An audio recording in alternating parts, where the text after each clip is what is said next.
These two teams played on October 2nd, just a little over a month ago, and it went to triple overtime. Scott pulled out the win, 31-24. All right, let's bring in head coach of the Pius Bullets, Tim Aylward. It was similar to their wild card comeback a year ago, where they were down by 4 runs in the 8th inning. In both of those games, they came back and won. The Royals hope that momentum carries forward, and they get to the next round. Champagne was everywhere. The Royals advanced to the ALCS for the 2nd straight year. Johnny Cueto sitting down 19 straight Astros after giving up a 2nd inning home run. If you have to duck your head when entering the door, if you can't crash on the couch because the couch isn't big enough, if you can see the top of the fridge, Tim Miles wants you. They have 41 state appearances, 12 state titles. Now this year's group is making its 3rd straight appearance at state after stopping short in the semis last season. All right, here we go. Tied at 46, 10 seconds to go. Barry to Allie Rowe, who scores it with 4 seconds left. Spartans take the 2-point lead and hang on. They are your Class A state champions, 48-46. It's Sparty time. Talk to me. Pete and I did play each other in fantasy football this week. There's a clear victor that, there it is. There we go.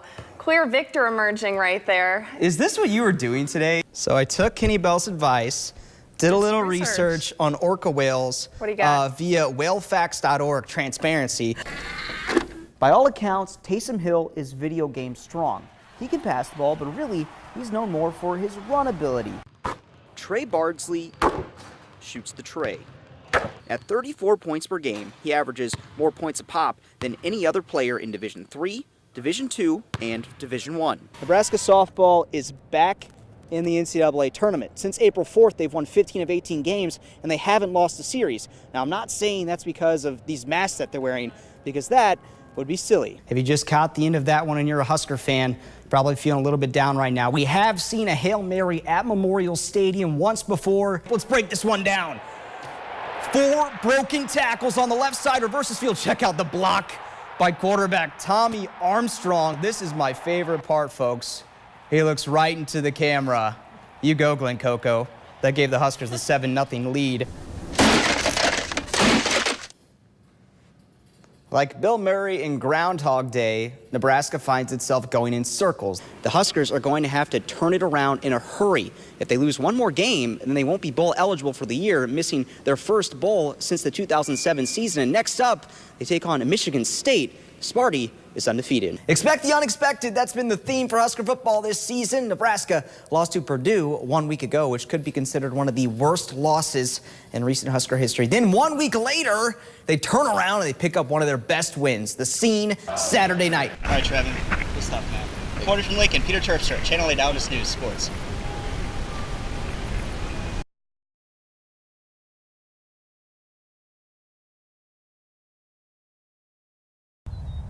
Trey Geiger isn't known for the long ball. That doesn't keep him from swinging. He's a sophomore golfer at Lincoln North Star, and he's MHMI, or mentally handicapped and mild. You guys are wrong. He's wrong? Yeah. Why is he wrong? Wing.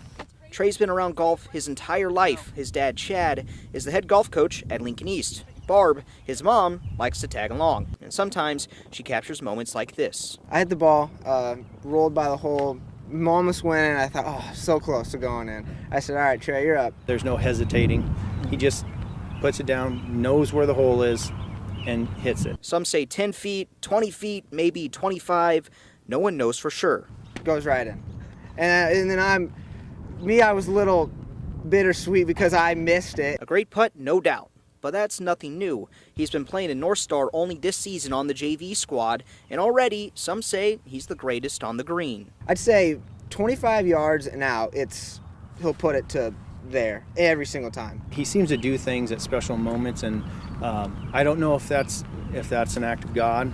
I don't know what it is. Special moments that wouldn't be possible without a good group of guys to welcome him in. He's got this amazing coach that has allowed him to play. He has this amazing team that backs him up, and it just makes my heart swell really big. Eventually, the rain rolled out. Trey kept swinging, proving every day is a good day for golf with your family following along.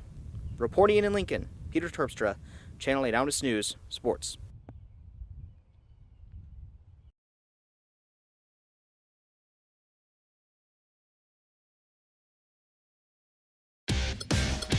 Now, Channel 8 Eyewitness News. Sports.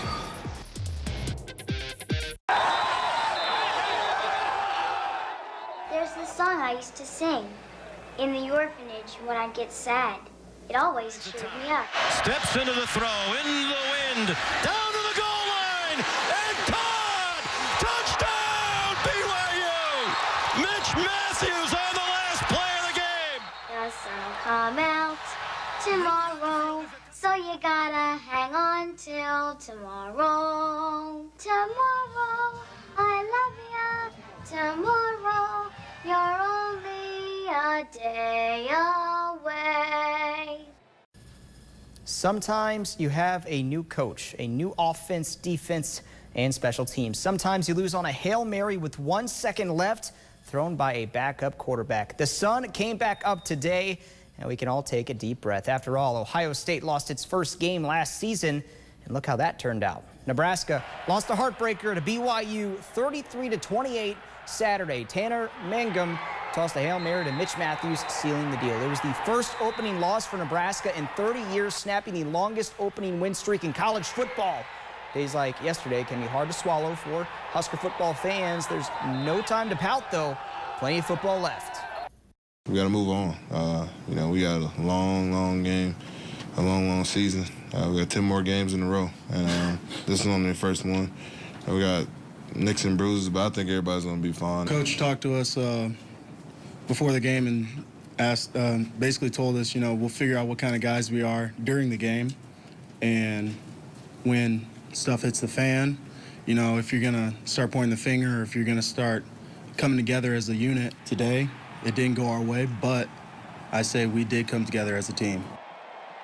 Coach Mike Riley said after the game he wishes they could have run the ball more effectively from the tailback position. They had some success with wide receiver jet sweeps. Here's the breakdown at I-back. Terrell Newby led the way with 10 carries, 43 yards, and a touchdown. Amani Cross had 7 carries, averaging nearly 5 yards a pop. And Mikhail Wilbon finished with only 14 net yards, but had 2 catches for 28 yards. The Huskers lost a few guys to injuries, including former Southeast Knight David Sutton. Here, he's overthrown on the play and maybe a late hit by the BYU defender who goes low, no flag. He gets his lower leg rolled up on the hit and had to be carted off the field. Your list of notable injuries from Saturday. Maybe the one that hurts the most, Sam Foltz, the starting punter. The Grand Island native was on crutches after having his leg taken out on a punt in the third quarter. You saw the David Sutton injury, and Alonzo Moore left the game with a foot injury. He did not play in the second half. Tight end Trey Foster and QB Tommy Armstrong had boots on after the game as well, but Tommy says he is fine. And defensive end Jack Gangler suffered an arm injury on the final play of the game. Coach Riley will give us more updates on those guys in the Monday morning press conference. Nebraska is down a football recruit for 2016. Quarterback Terry Wilson Jr. flipped his commitment from the Huskers to the Oregon Ducks today. He was one of 2 quarterbacks in the recruiting class. California native Patrick O'Brien is still set to join the Huskers. Some former Huskers have new NFL homes. The Lions signed corner Stanley Jean-Baptiste to the practice squad today. The Saints drafted the former Husker in the second round of the 2014 draft. Also 2 former linebackers on practice squads, Zaire Anderson with the Denver Broncos and Trevor Roach with the Cincinnati Bengals. Nebraska soccer at number 20 DePaul today. Jalen Oderman, Katie Kreutner, and Leah Baldo had goals in this one. Don't look now. Nebraska has wins over 2 top 25 teams. They're 3-1 with their only loss coming to number 11 BYU after being picked 10th in the Big Ten preseason poll. Royals and the White Sox today. Kansas City trying to avoid the sweep. Johnny Cueto on the bump, and it did not go well. Top of the first. White Sox already up by 1. How about some more? That single to left center scores Alexi Ramirez and Jose Abreu. Cueto only went 3 innings, gave up 7 hits, 5 earned runs. The Royals fall 7-5. White Sox get the sweep. First time the Royals have lost 3 straight since July. Well, we are bringing back the Big Red play of the game. Usually on Saturday nights at 10 p.m., we will feature one highlight that's sure to make your jaw drop and your knees weak. This week, you've already seen the BYU Hail Mary over and over and over, so we went in a different direction. Check it out. Quick hitter to Westerkamp. He's in trouble, and he's going to get away after it looked like he'd get dragged down for a loss. Instead, he's going to score. Scoreless game, 3rd and 9 in the red zone. Tommy Armstrong looks to his roommate, Jordan Westerkamp. Let's break this one down. 4 broken tackles on the left side, reverses field. Check out the block by quarterback Tommy Armstrong.